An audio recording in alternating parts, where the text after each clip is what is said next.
Question क्या है आपका?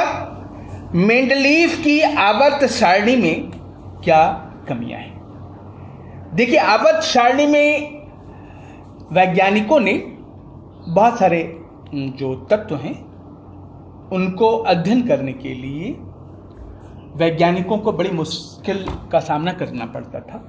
तो इसलिए क्या किया कि उन्होंने आवर्त सारणी बनाई। आवर्त सारणी में क्या किया? उन एलिमेंट्स को, तत्वों को एक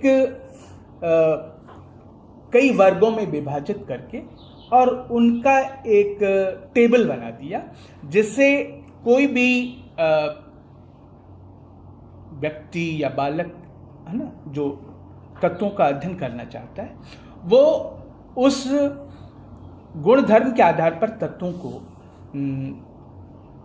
को बिना उसका वैज्ञानिक या प्रयोगशाला में टेस्ट लिए उसके गुण को बता सकते हैं। तो मेंडलीव ने, प्रश्न है आपका कि मेंडलीव ने की आवर्त सारणी में क्या कमियां हैं? तो सबसे पहले प्रश्न उठता है कि मेंडलीव ने जो आवर्त सारणी में तत्वों का वर्गीकरण किया, उसका आधार क्या था?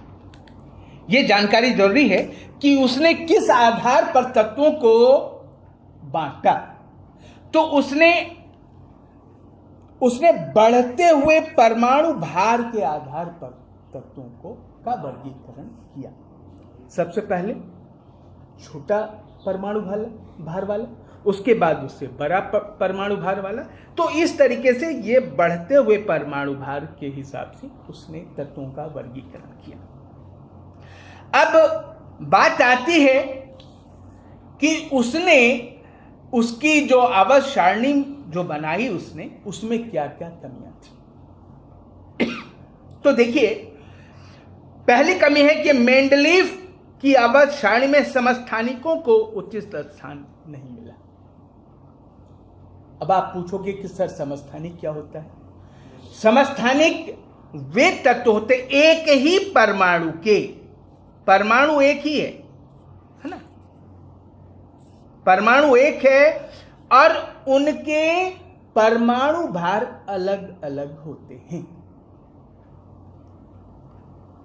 समस्थानिक क्या होते हैं? एक ही परमाणु होते हैं और उनके परमाणु भार अलग अलग होते हैं।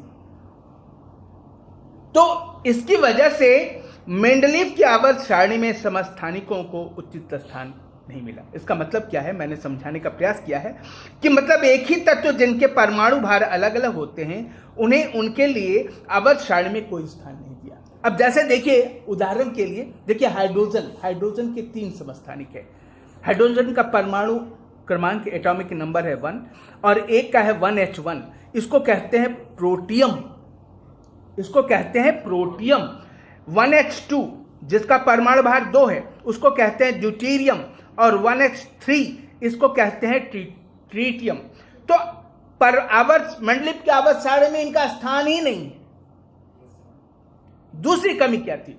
दूसरी कमी, मेंडलीव ने रूल बनाया कि कम परमाणु भार वाले पहले रखेंगे, कम परमाणु भार वाले पहले, है ना, भार वाले पहले लिखेंगे और उसके बाद लिखेंगे अधिक परमाणु भार वाले। लेकिन यहां उल्टा हुआ। देखिए, आर्गन जो है वो 40 है, उसका परमाणु भार कितना है?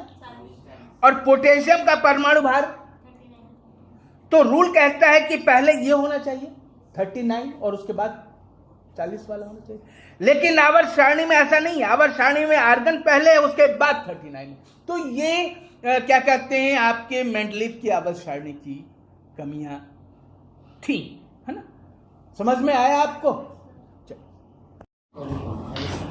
फिर और कमी ये थी कि समान गुण वाले तत्वों को एक साथ रखने के बजाय असमान गुण वाले तत्वों को एक साथ रखा गया। जैसे कॉपर, सिल्वर, यू को क्षारीय धातुओं के अंदिश वर्गों में रखा गया और हाइड्रोजन को उचित स्थान नहीं दिया गया। ये भी मेंडलीव की आवर्त सारणी की कमियां थी।